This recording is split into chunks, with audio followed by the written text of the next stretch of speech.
Ok, merci beaucoup, Maman Bijou. Ndé angwana tokoluka totanga na mukanda moko okotsa biso na message na biso alelo tant tozolo batango nzambe pona mboka na biso esengeli toyeba tant par rapport na nini. Il faut to définir d'abord pourquoi tozolo batango ya nzambe pona mboka na biso. C'est-à-dire tozolo linga to mema batu bayeba nini oyo nzambe aloba pona mboka oyo.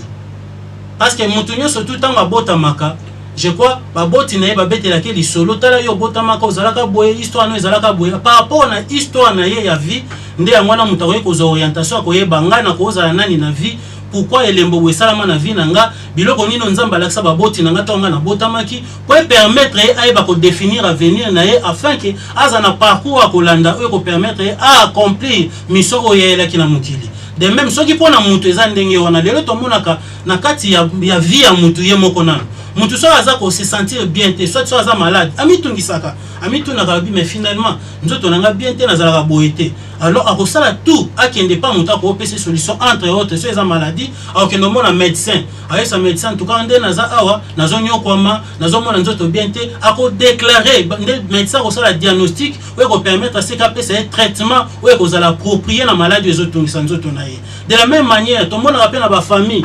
so bazana ba problème oh non babasi bazo bala te so babali oh libale kufi oh soki bazu musala ngo umelaka te ba problème so ezo ko accabler famille asala gani bavandaka batuni ba bien en tout cas tozomona likambo pe umeli mingi to lukano toyeba likambo ezo utawa wapi nde siko à ce moment là tomba solo liti ba luka bazu solution pour likambo na esila. De la même manière pe mboka eza pe ndenge moko mboka pe azaka na histoire na ye soki mutu aza na histoire famille eza na histoire bongo mboka oyo ezosangisa na ba famille na batu eza na histoire. Donc à partir ya wana nde sika oyo Bible ezoloba na biso ke mon peuple est détruit parce qu'il lui manque la connaissance. Wana tozana Osée 4:6. C'est pour dire que connaissance eza lokola lumière. Mutu soka azana connaissance aza lokola mutu azana moyen oyo ko permettre atambola ndenge o esengeli aweba ke siko libako ezali esiko mutambo ezali esiko mabe ezali na ko le kanzelo te mais soki molili ezali omona ke mutu akotambola te akoyeko kwa même sika oyo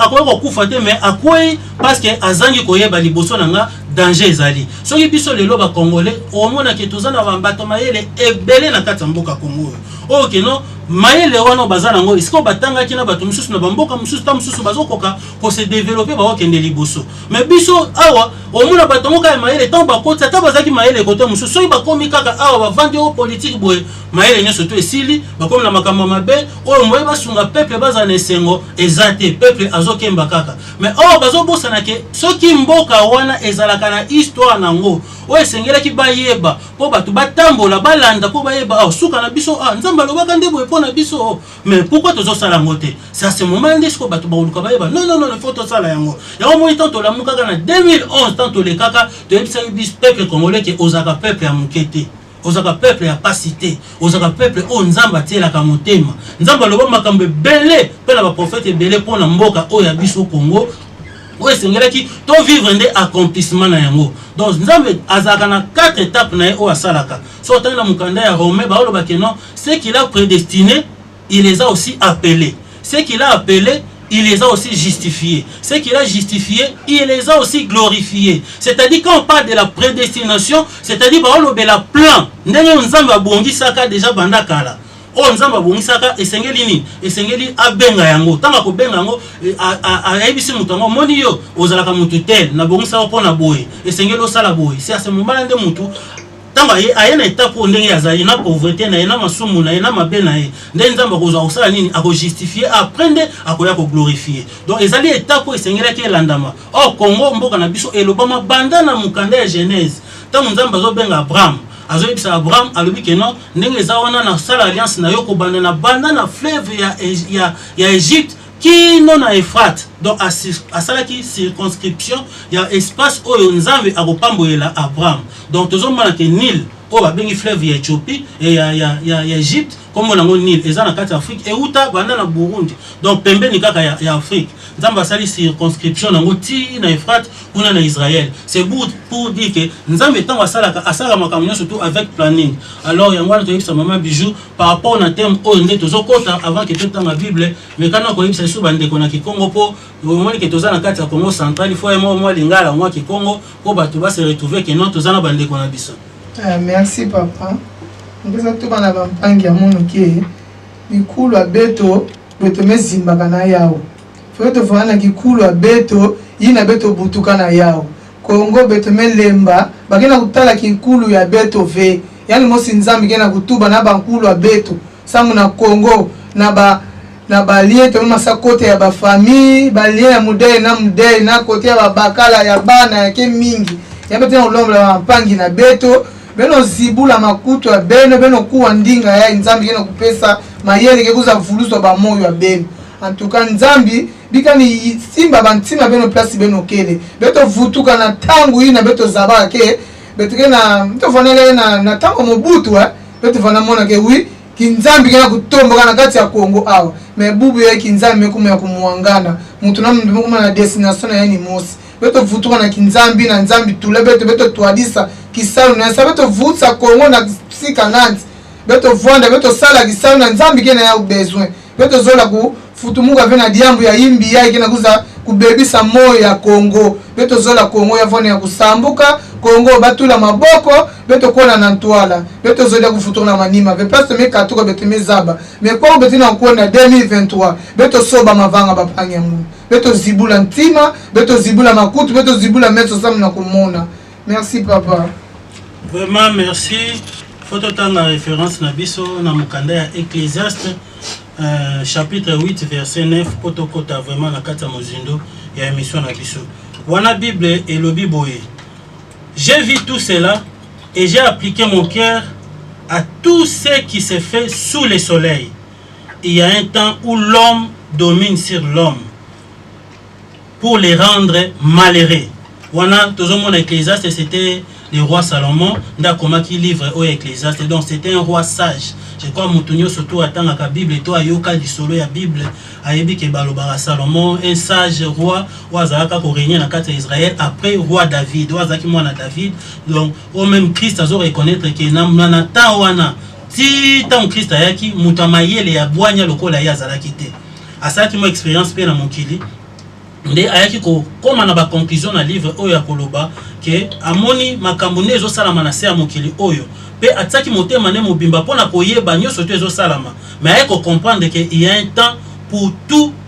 il y a un temps où l'homme domine sur l'homme pour les rendre malheureux.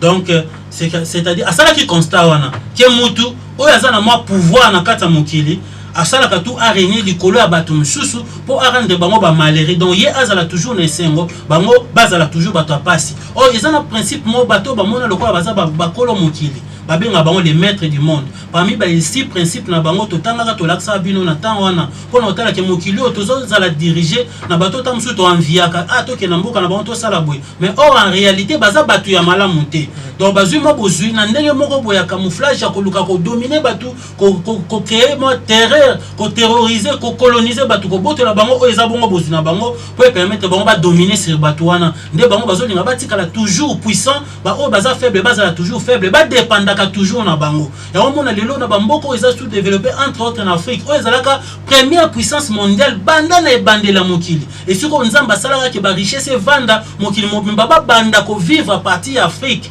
neo lelo bango ba sala ba enquête ba mona ke ezaka berceau ya humanité o toyoka ka ba pharaon na ta on ezana sagesse mon côté na mokili mikolo goya loko eza flash eza jour à liboso to kopesa bino ka flash mais tant to goya to bando tangela bino na ba histoire ya makambo e salama na kati ya Afrique pona ko laksa bino ke Afrique ezaka une très grande puissance et non pona ko terroriser batu to pona ko sala batu pasi mais azaki plutôt ko yambaka nde batu batu bazoya ko uzwa sagesse awa batu bazoya ko uzwa secours awa même peuple ya nzambe oto benga Israël au mona ke bayaka pe ko uzwa refuge awa Abraham tant nzale betaka ayaka na Afrique ayaka na Egypte donc Isaac mwana naye ayaka pe ko se réfugier ah même Jacob natanga nzala ayaka pe ka kovanda na kati ya Égypte. C'est pour dire que eza terre moko oyo nzamba sala ki po batu bavuzala na ndenge ya ko vivre pona ko pambola mokili pona ko mema kimia pe esengo na mokili. Mais tangu bato ba botolaka pouvoir na maele ya mabe o ba benga inculturation ba ko kosa ba africain ba sali tout po ba yiba maele na bango ba botola bango wa pouvoir de manière à ce que bazo domination sur bango banda wana donc ba sala tout ba s'accaparer na ba pouvoir ni surtout mokili yango zo mona lelo mokili zo kendaka na ko beba de plus en plus donc so tali mokili par rapport na vie ya muto mona ke mokili comme le kole nuni parce que mutu soka nuni azali susu na elengi penda ko vivre te même batu bamona ke mutu il faut kaka kende noki donc mokili comme ko bota banzube mamakamba mabe belé ba dépravation de mœurs le lenge même ya ko vivre batu ils ont perdre sens mais bango le quoi baza développer mona bazo rendre ngo normal ba benango mariage pour tous donc bobala na bino basi na basi mibali na mibali batu na banyama mais alors que biloko wana na batu ba onzamba saka na Afrique makambo wana ezalaka te mais tellement tozui celui qui emprunte est esclave de celui qui prête. Donc toke ko bizalé le zaka ya bisoté ton numéro civilisation bon ba yeli biso makambu na bango maele na bango ya mabe oye komi lelo ko konza biso to komo mona ngo normal nzo ndé basala bongo poto ko ma dépendant na bango ba dictaka biso na makambu nyonso tout sur le plan politique au pour mutako ma président il faut bango ba décider sur le plan économique au pour moi récession ça moi sur le plan économique pour vous la bien il faut fonds monétaire international il faut banque mondiale ya pour appeler sabino maele ndeni pour ça mais tout wana ko basala nini ba contrôler bino bozala toujours dépendant na bango même si le plan social ndenge moko kaka donc oh non il faut to sunga bino na vaccin ya corona mais bango ba créer maladie wana pour kaka ba exterminer bino si le plan religieux mêmement oh biso tozaka déjà bato nzamba azalaka na biso avandaka na biso asalaka na biso seulement tant que bango ba yeba moni ki au moins même na mission ya roi Léopold II tango yaka na Congo au moins que tango zotinda ba missionnaire ya bibo zo kende kuna ko lakisa bango nzambe te woka na sateke tokia kuna poto lakisa bango nzamba za te ba yebi déjà nzambe bazaka na nzambe wana ba biso babenga kae nzakomba ba biso babenga kae nzambe mpungu tulendo ba biso babenga kae maweja wa chama ba biso babenga kae vidi mukulu donc ba yebi na bango nzambe bino obo kende ko sala bo sala uniquement pona ko sala nini pona ko luka ko sala pona intérêt na biso pango bo sala tout bon baby ça bango bo boy ça bango biloko na bango de manière à ce que tant ba ko kabiso tozi bango possession na bango pour tout dépend de la culture pour ce muta perdre culture na ye donc à perdre mbamo repère na ye donc to perdre qui déjà repère alors que bango ba yaki na mission na bango ya ko gagner pour na ko dominer biso ya mona lelo oyo to komi trop dépendant na bango à tel enseigne que même si le plan religieux nyo surtout bazoloba tozo mona moza normal nzokande biso déjà ndé na bito zaka prédestiné ya mona moni bible zoloba aussi la création tout entière attend avec un ardent désir la révélation des fils de Dieu. Donc mokili babi mokili tellement ils ont soumis la vanité dans la makamba pamba azozela avec un ardent désir révélation à bananzambe au lukasko donc moni ekitambo la création on fait allusion à tout donc les hommes les animaux, les arbres, les eaux. Donc, nous sommes tous la babi azozela avec un ardent désir. Donc, pour ça, ma casse. Donc, il y a non. Ndé nzamba sala kingai na ko ozala boité. Même banyama na nzamba wa comprendre que notre comme na danger. Donc, et comme là donc guerre donc ouverte. Donc, et que là mon Dieu se tozo lukania na s'en sortir. Ba mai comme ko kauka. Et comme ko boya même ko to sa nature. Ba zamba ba bilanga bisu net ba côté msu na za otambwa na babandu ndukuna. So bokebo donc mutu mazo bin satan so ba 100 sacs. À un certain moment, tu as 20 sacs, 10 sacs. Donc, les autres se soutiennent, les autres se soutiennent, les autres se soutiennent. Donc,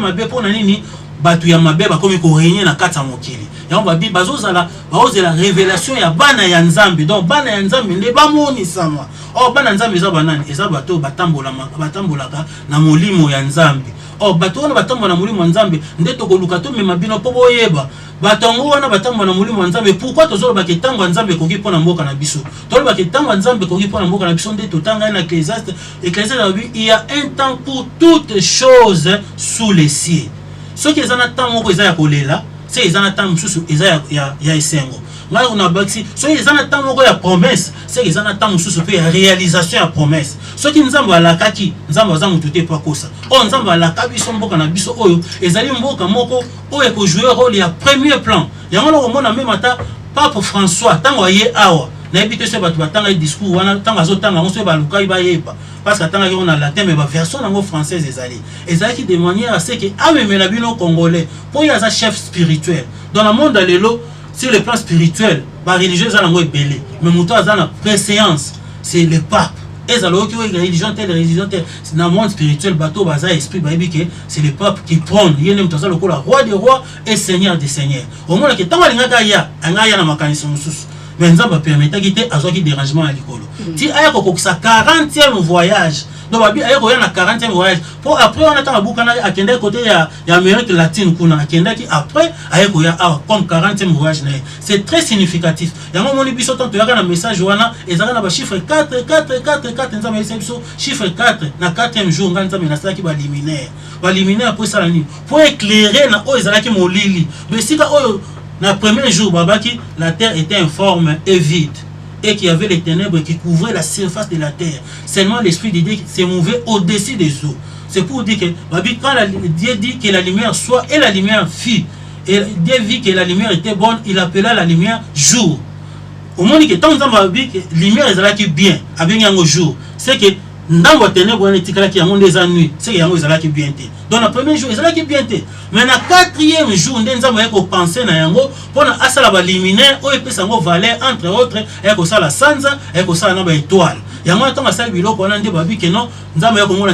bien pour présider,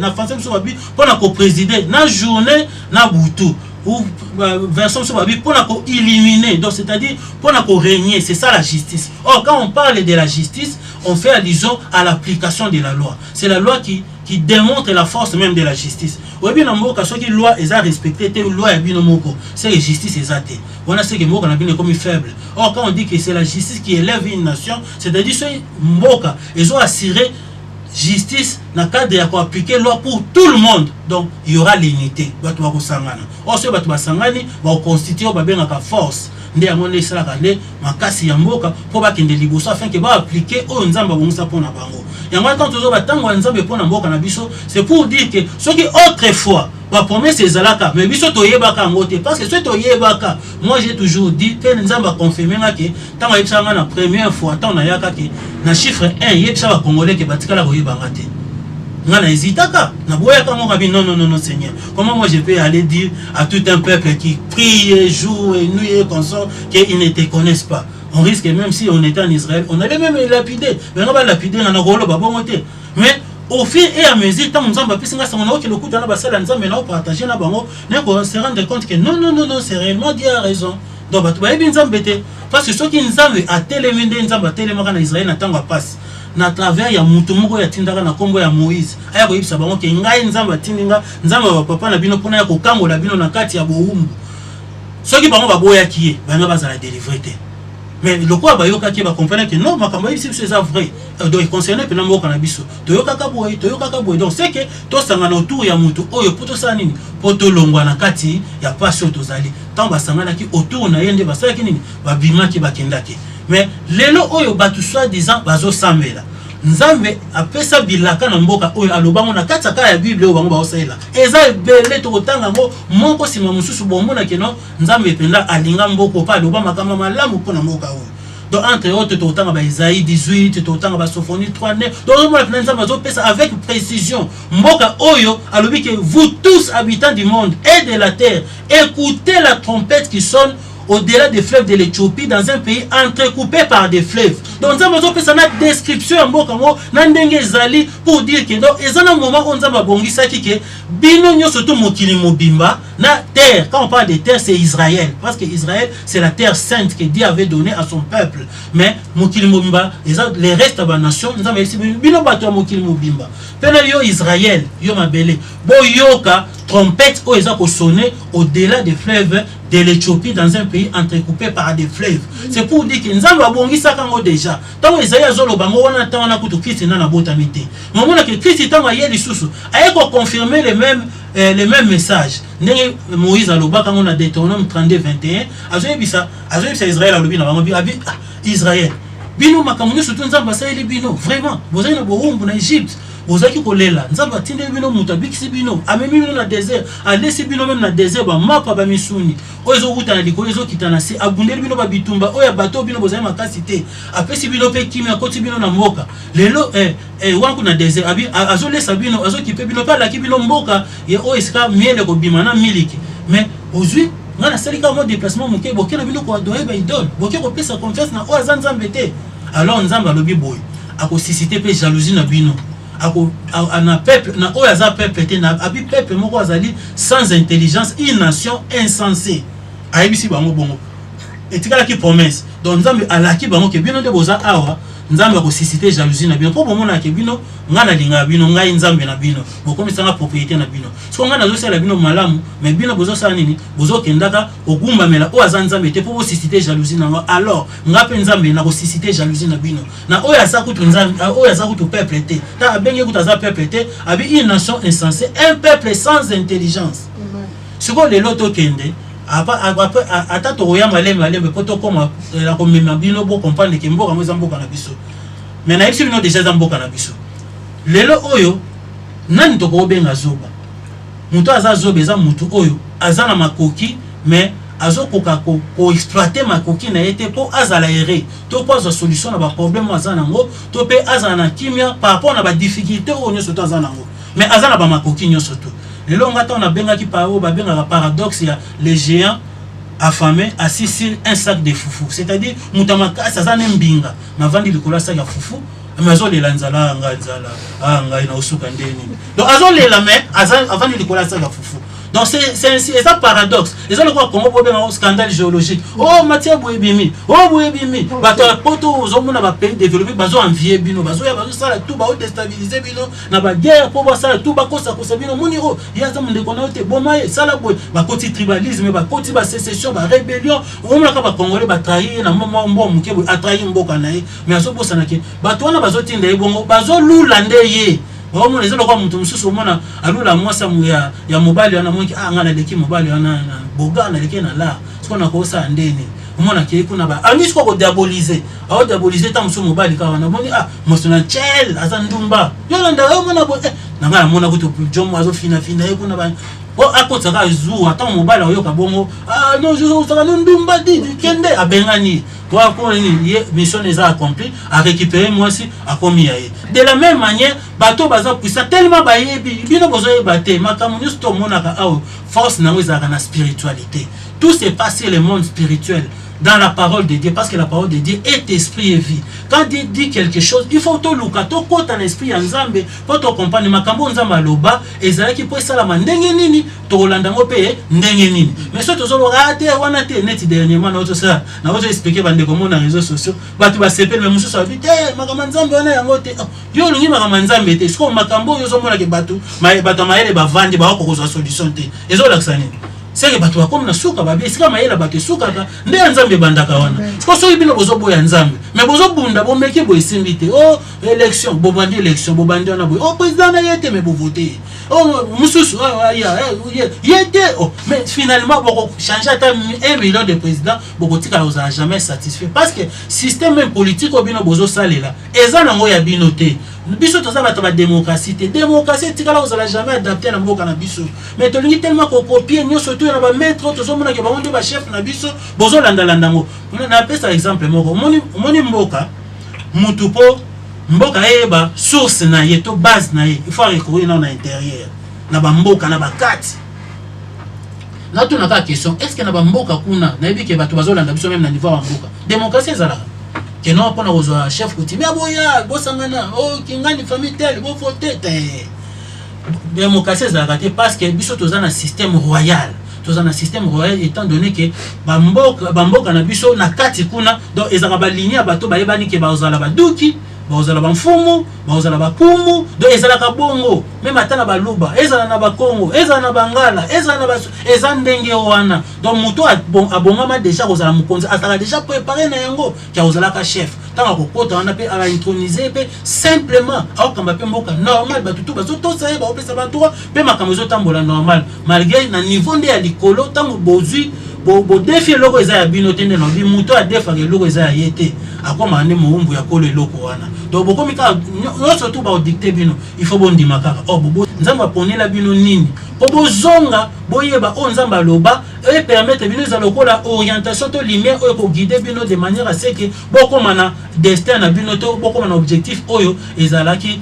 assigné na ibandeli donc c'est-à-dire yango na toye tant tozo ba tango nzambe pona mboka na biso ezoko permettre à ce que muto azaya kolala azala ya kolamuka leo to lobela ka réveil oh réveil est-ce que muto so mona mutala muki akomi na ko telengana on sait gaza aza paressé on a souffrir vous a souffrir parce que agni ko sala musala te même mutu tanga la muka azaka toujours un objectif ngane na za na salaka naibike so musala ngi bana na 8 il faut na muka 6h on a déjà ba 7h na zo sukola na luka na liana bonga na lata na kende musala parce que musala mutu ezo ko kufunga mais biso mboka na biso to lobike tozala na réveil to sambelaka tozana so église ya réveil ce qu'on a tout na ka réveil yango bande banda etika ko yeba te ke nzambe abongisa eloko moko pona mboka oyo po bato basanga no tu ya likambo ngo wana objectif wana po baluka bayeba ndenge moni Israël ndaza otambolaka aza ko examiner au moins ba roi mage ba uti musika ba moni étoile bimna likolo ba étoile oyo tete biso nde totala ba étoile sûrement elobi eloko moko bo moko eza mukonzi abota balandi yango petit ba ko kwa tina ndako ya kote Hérode mukonzi tanga yambi bango ba pesi requête ba bi non tomoni étoile mo exceptionnelle les autres sabiso ke mukonzi abota mi pe tomoni étoile mo memi soti awa c'est mukonzi ngo za awa ba bi Hérode qu'est-ce qu'il a fait tanga yo ki sango asangisi ba scribe asangisi ba tomayele o ba imakamba nzambe ba analyser ba yeba finalement makambo eza nini ba ba mukonzi abota na mboka nini omoni ndeye mboka oya mayele agisaka Tabo yoki déjà bazo bake mboka na biso eza mboka Esaïe 18 mboka na biso eza mboka ya Sophonie 3:9 à 10 on dit que je donnerai moi-même au peuple des lèvres pures afin qu'ils puissent tous invoquer le nom de l'Éternel et qu'ils l'invoquent d'un commun accord. C'est alors qu'au-delà des fleuves de l'Éthiopie mes adorateurs, mes dispersés m'apporteront des offrandes. Donc nzambe mo azolo bake solution mboka na bino eza bino te ngai moko nzambe na kopesa bino bibebu ezali pure bobo ko invoquer bino nyo surtout ba kombo ya nzambe pe bo salela na lolenge moko na lolenge belete. C'est pour dire que réveil ya na noté na mboka o réveil ezate parce que so réveil zalaki engaki mema maloba nzambe na accomplissement et sangisa batu ba servir nzambe na lolenge moko mais biso awa so engaka kana lamoki kana loti ndoto na simbaki mutu na liboko biki nzana muki oh non na comme archbishop na comme prophète nzambe apesi nga nguya ko bikisa batu alors ngai en tout cas na église moi société na comme na ngai indépendant il faut nzambe orienter nga ba moko alingi susu église wana te au sangation na bango te ya comme na déjà leader et si li bakabwani nenge wana donc hors des athées et comme étant soupe qui ennemi bokomi ko bomana ko fingana tout consort. Or ce n'est pas par ça que nzamba ponela ki mboka o nzamba ponela ki mboka o po biso nyonso tout temps ozo purifier biso. Or quand on parle de la purification des lèvres, la Bible déclare que c'est de la circoncision du cœur que la bouche parle. Donc ceux qui motema mutu eza circonscrit nde monoko mutu e koloba makambo ezali a peto. Donc nzamba ko banana na opération na niveau ya mitema na biso po asangisa biso apesa biso bolingo o bolingo yaka na nzela ya connaissance tant bozoyeba ke okoza lotambola koyeba te que yo ozalata mususu médecin omeka ka osala ki coordonner au moins mutu moso azo examen aotala o bomona muke so mutobeli bomono yebo o peso mbele ki so sali boy batomele batata tete mono nde do mona ani makamala ki se boy c'est gazara médecin so ba orienter on a ki médecin on a okoma pe un vrai médecin obanda ko soigner bato mais so ozo tâtonner omeka o mabe osala o mabe o mona e otika la kosimba te yango moni tozo souffrir mingi parce que tozo comprendre te tozala ba nani to sala mapona nini rona biso o jouer na mokili ezanini ensuite oyebite plus toyebate tozala toujours na souffrance nde tolobi Osée 4:6 lobi mon peuple est détruit parce qu'il manque la connaissance. Voilà maman bijou mais quand ko lobela peuple na kikongo muke oto bon c'est sur passage sur le temps. Merci papa. Mugena tubila na bana Kongo beno kuwa mambo ya bangena kutoa beno zibula makoto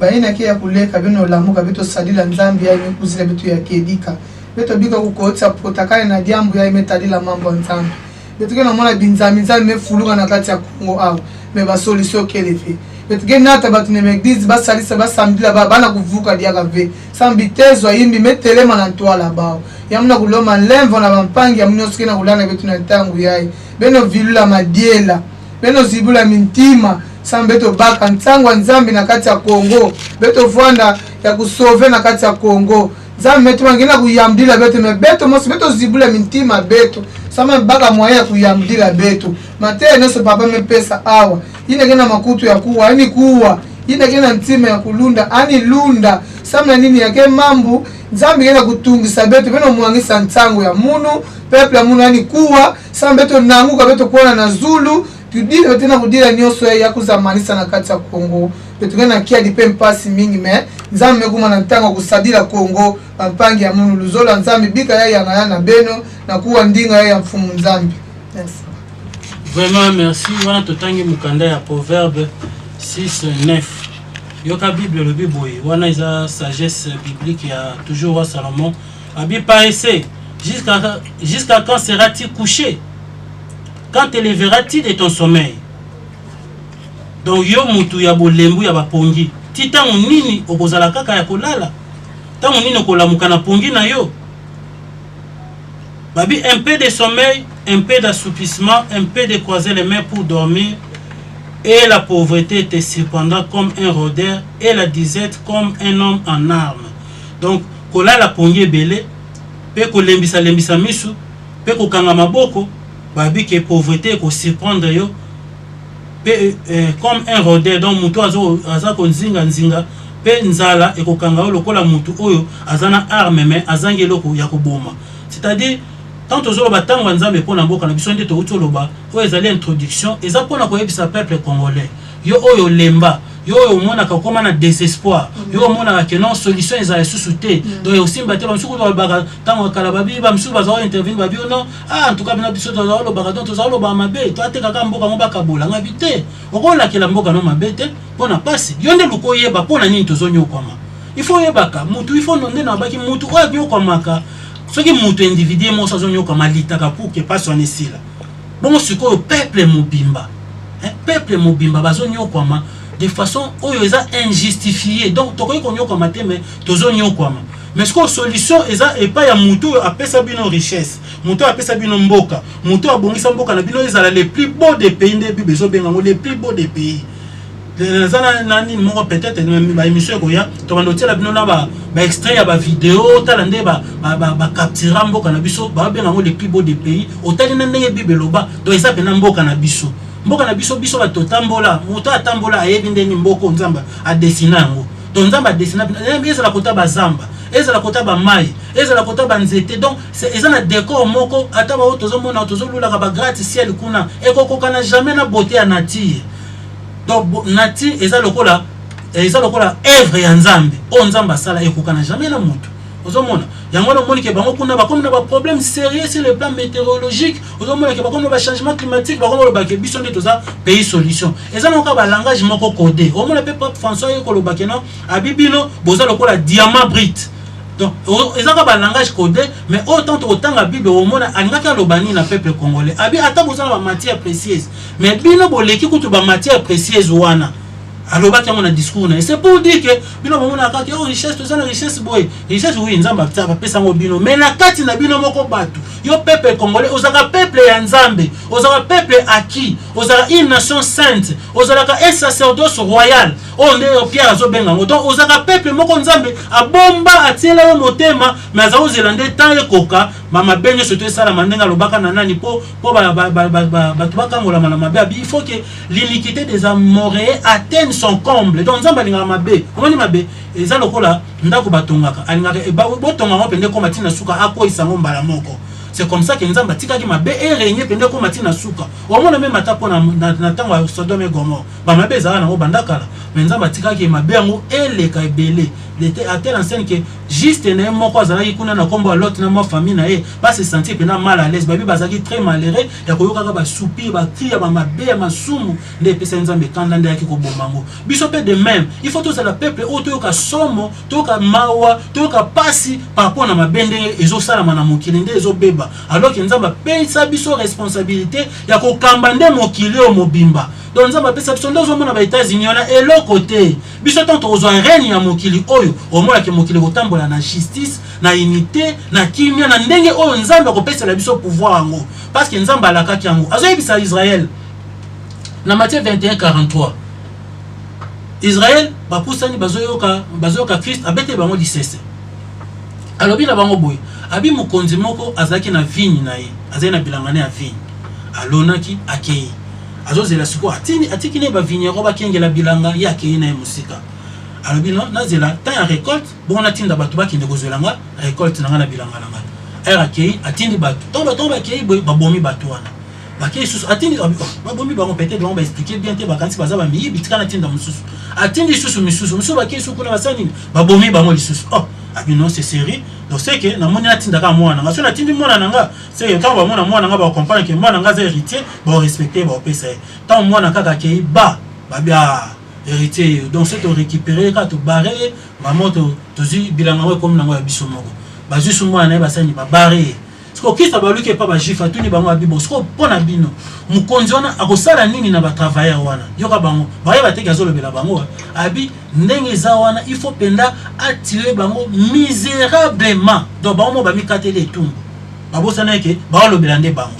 ayisi bango abia donc bolobi bongo boye bake libanga o ezalaki ya fondement o bato babwaka ki na batongi yango de komi pierre angulaire donc eza mystère na miso bato yango na nazo yebisa bino bokonzi nzambe bako botola bino yango pe bako pesa yango na mboka mususu oya ko botisa yango bamboma yende Israël nazalaki base ya bokonzi nzambe na mokili o na tana lokola lumière Christ ayaki siko ko représenter bokonzi yango nzambe bango bazako zela ndenge Moïse alakaka bango na ba question batunaka Moïse Moïse ko opesa bango réponse te entre autres alakisa bango nzambe na bango pe batuna nzambe wana soki ya nzambe na bango wavanda na papa na bango Abraham pourquoi bazo souffrir abi Moïse azaki incapable de représenter bango nzambe meme bango na ngomba abimise bango nzambe moyo bakake babangi babi non Moïse nzambe wana yete biso to yebike nzambe ya papa na biso Abraham yete tanga za okuta na papa na biso Abraham bazolia bazosolola Abraham a opesa yepe dim ye pa zo sala nini azopambola pa Abraham mais o nzambe ozo la sabiso yete nde ye Moïse ayako bisa bango abike non Dieu vous suscitera un autre prophète comme moi vous l'écouterez dans tout ce qu'il vous dira. Voilà,